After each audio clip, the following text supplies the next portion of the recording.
জায়মা রহমান পায়ে হেঁটে অমুক জায়গায় গেলেন, প্রধানমন্ত্রী পায়ে হেঁটে অমুক জায়গায় গেলেন। প্রধানমন্ত্রীকে বলতে চাই, এটা কোনো সিনেমা না, এটা কোনো নাটক না।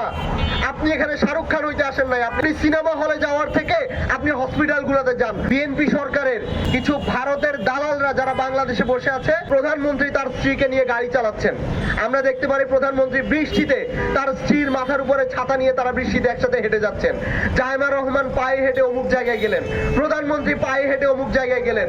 প্রধানমন্ত্রী হচ্ছে অমুকের বিয়ে খাইতে গেলেন, বিয়েতে দেরি হবে এই জন্য হচ্ছে তিনি আগেই বিয়ের অনুষ্ঠান থেকে চলে আসছেন। এই ধরনের স্ট্যান্ডবাজি, একটার পর একটা স্ট্যান্ডবাজি করা ছাড়া আর কিছুই তারা দিতে পারে নাই। এবং এই স্ট্যান্ডবাজিগুলো আপনার দেশে বিদ্যুতের সমস্যা, আপনার দেশে জ্বালানি সমস্যা, আপনার দেশে শিশুরা মারা যাচ্ছে, আপনার দেশে 400-র বেশি শিশু মহামারীতে মারা গেছে, আপনার দেশের সীমান্তে মানুষ মারা যাচ্ছে। আপনি যখন এই ধরনের স্ট্যান্ডবাজিগুলা করেন, এগুলা বাংলাদেশের মানুষের সাথে নিদারুণ উপহাস করা, এগুলা অশ্লীলতা, নোংরামি। আমরা প্রধানমন্ত্রীকে অনুরোধ করতে চাই, প্রধানমন্ত্রীকে বলতে চাই, এটা কোনো সিনেমা না, এটা কোনো নাটক না। আপনি এখানে শাহরুখ খান হইতে আসেন নাই, আপনি দেশের প্রধানমন্ত্রী, আপনি এগুলোকে অ্যাড্রেস করেন।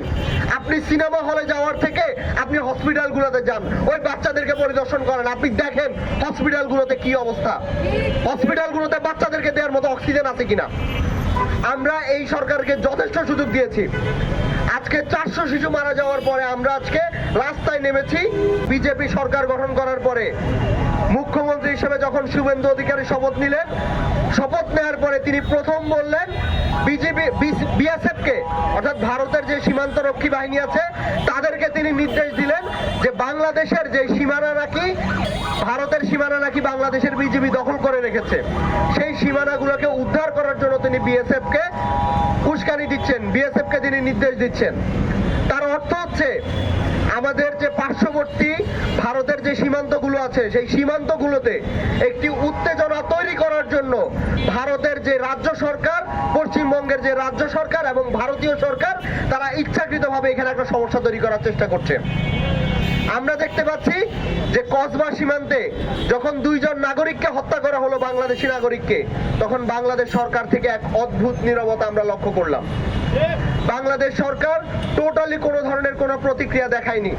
এবং বিএনপি সরকারের বিভিন্ন অ্যাক্টিভিস্টরা, কিছু ভারতের দালালরা যারা বাংলাদেশে বসে আছে, তারা বিভিন্নভাবে ন্যারেটিভ তৈরি করার চেষ্টা করছে। বাংলাদেশের সীমান্তে যারা নিহত হয়, যারা শহীদ হয়, তারা নাকি সীমান্তের চোরাকারবারির সাথে জড়িত।